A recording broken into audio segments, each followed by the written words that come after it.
존경하는 도민 여러분, 안녕하십니까? 이병도 의원입니다. 어린이는 차별 없이 놀이 지원을 받아야 합니다. 지난 2015년 전국 시도 교육감 협의회는 어린이 놀이 현장을 채택하면서 어린이는 놀 권리를 천명한 바 있습니다. 각 시도의 교육계 수장들께서 헌장이라는 형식을 통해서 지극히 당연한 어린이의 놀 권리를 강조한 것은 아이들의 놀 권리가 위협받고 있다는 위기의식의 발로였습니다.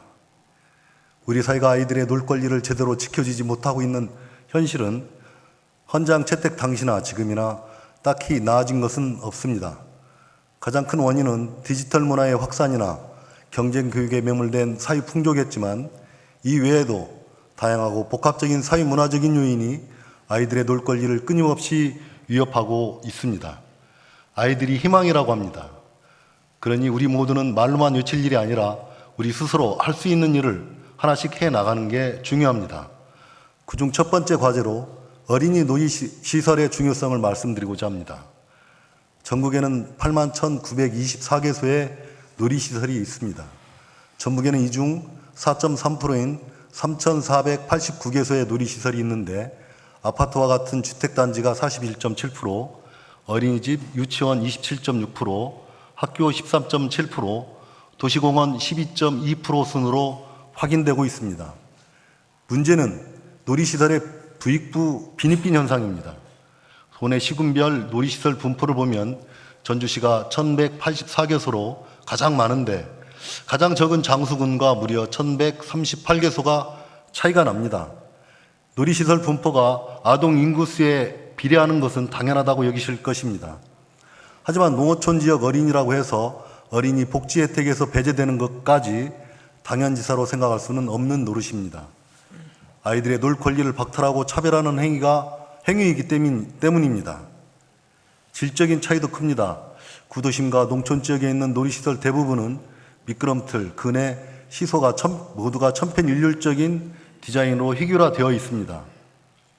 반면 신도심에 새로 지어진 놀이시설은 구름다리, 흔들놀이, 암벽 오르기 등 복합 놀이시설뿐만 아니라 여름철 물놀이 시설까지 보유하고 있습니다.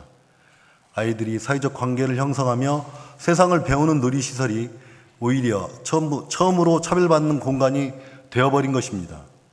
어린이 놀이시설마저 부모의 사회적 지위나 재산 또는 사는 곳에 따라서 차등이 주어지는 현실을 당연시해서는 절대 안 됩니다.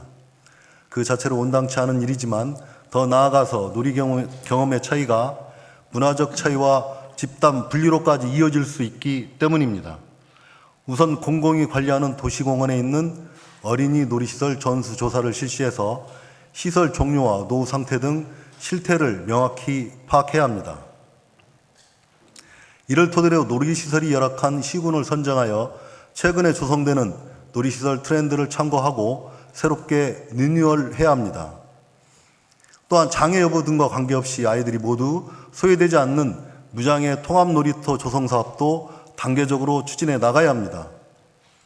폐교의 어린이 놀이시설을 조성하여 마음껏 뛰어놀 수 있는 공간으로 활용하는 방안도 깊이 있게 검토해 주시기 바랍니다. 울산시의 경우 길천초 폐교를 활용한 어린이 큰나무 놀이터가 부모들 사이에서 입소문을 타고 있는데 전북자치도에서 좋은 본보기가 될 것입니다. 이틀 후면 제102회 어린이날입니다. 어린이 놀이 현장이 천명한 차별 없는 놀이 지원의 필요성과 중요성을 다시 한번 환기하고 내년 103회 어린이날 이 자리에서는 오늘과 같은 문제의식이 되풀이되기보다는 의미 있는 성과가 거론되고 공유되었으면 합니다. 경청해 주셔서 감사합니다.